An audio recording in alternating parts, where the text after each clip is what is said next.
Welcome to another episode of Cooking with Chef Lam. I have a big surprise tonight.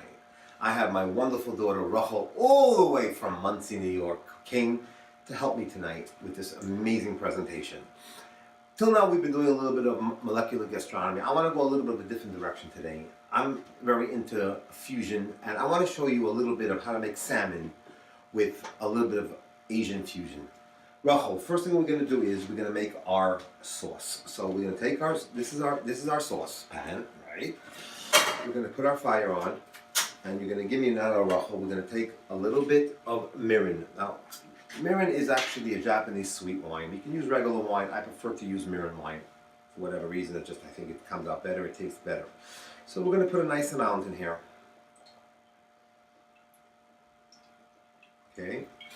And then we're going to put some sake.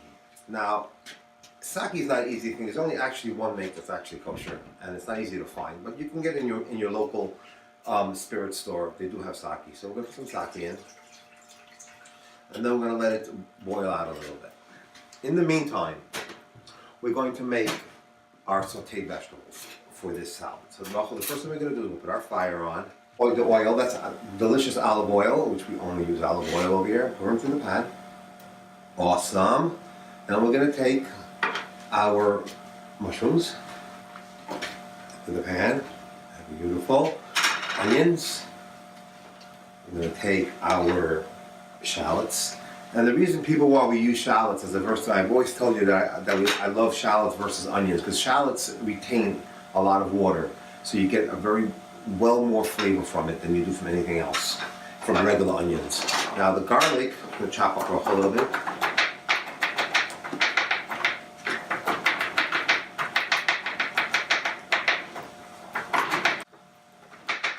Okay. Garlic, a little bit of kosher salt and black pepper Rachel. Okay.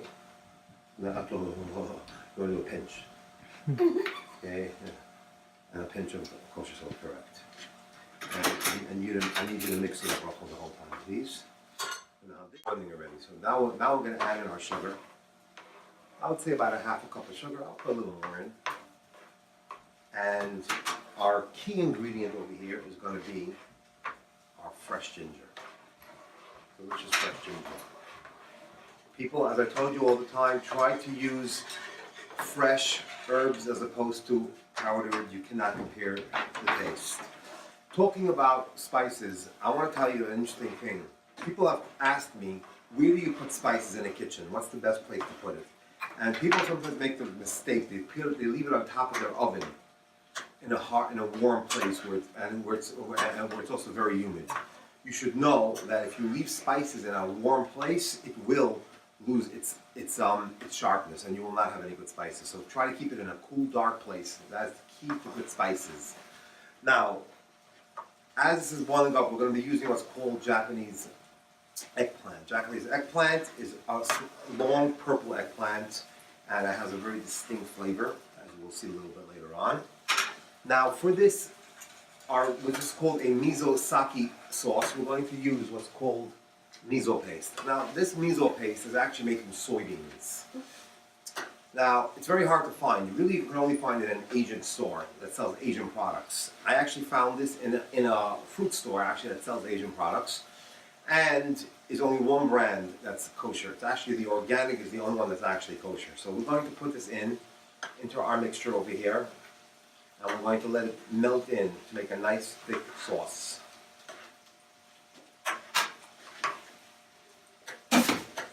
We'll mix it around. Thank you, Rachel, for helping me. While this is going on, we're going to get our salmon ready here. Our salmon we're going to grill. And we have our beautiful pieces of salmon. I don't know if people realize salmon is very, very expensive now. There's been a big problem with salmon.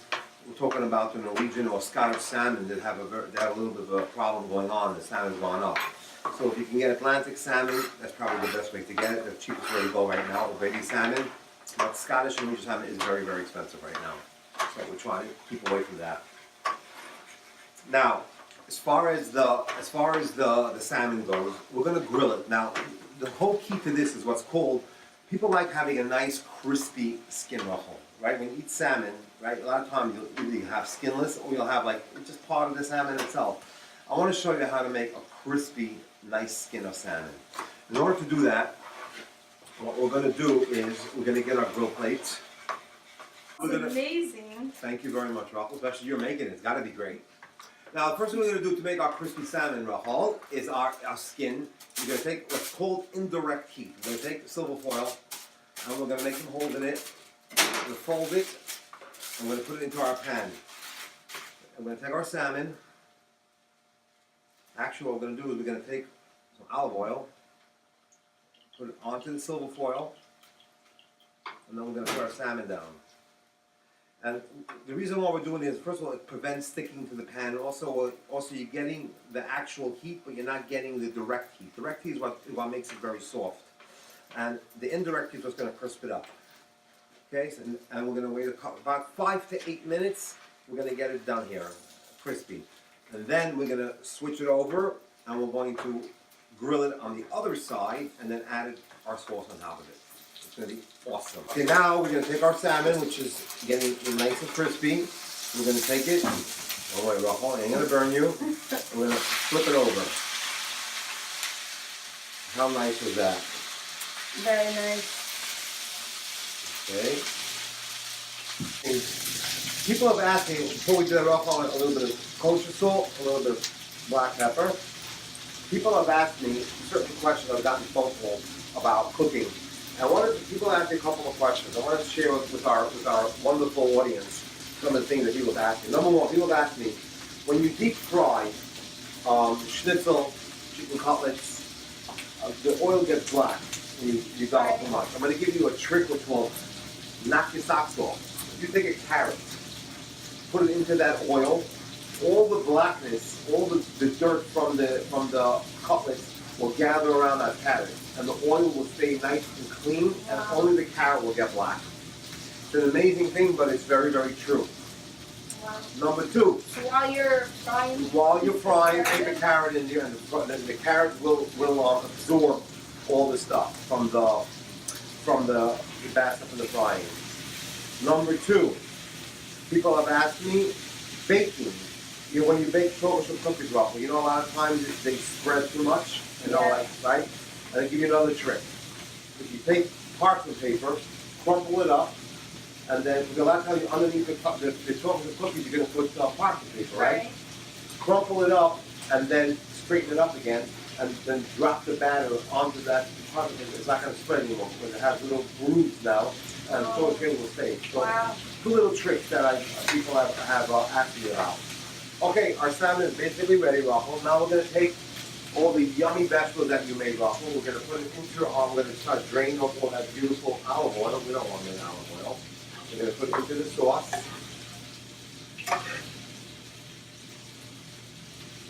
Amazing. And then we're going to just fire the flame. Okay, and let's just mix it around up. Now we're going to get our salmon going. Our salmon is basically done. Oh, this looks like some major salmon over here. Look at that beautiful crispy sear. Isn't that amazing? That skin is gorgeous.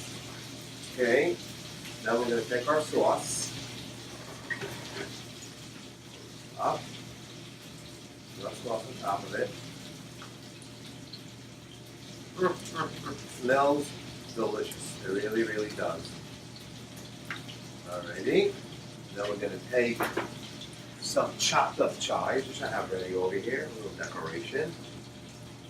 Whoa, look at that ruffle. And here you go. Beautiful American Asian fusion salmon. All right, Ruffle, give us your take on this amazing salmon. Get some vegetables in it. You're gonna get some veggies that you made. It's good, isn't it? Amazing. It looks so awesome, especially your vegetables. I gotta taste it. Usually I don't taste the food because, you know, for different, you know, chefs never taste their own food, do they? Philly's gonna have some for supper tonight. This is really good. Let me tell you, people, I like salmon, but this salmon is amazing. Thank you very much for joining us. I would just like to say that, remember, Chef Lam does give cooking lessons every single week here in Lakewood, New Jersey.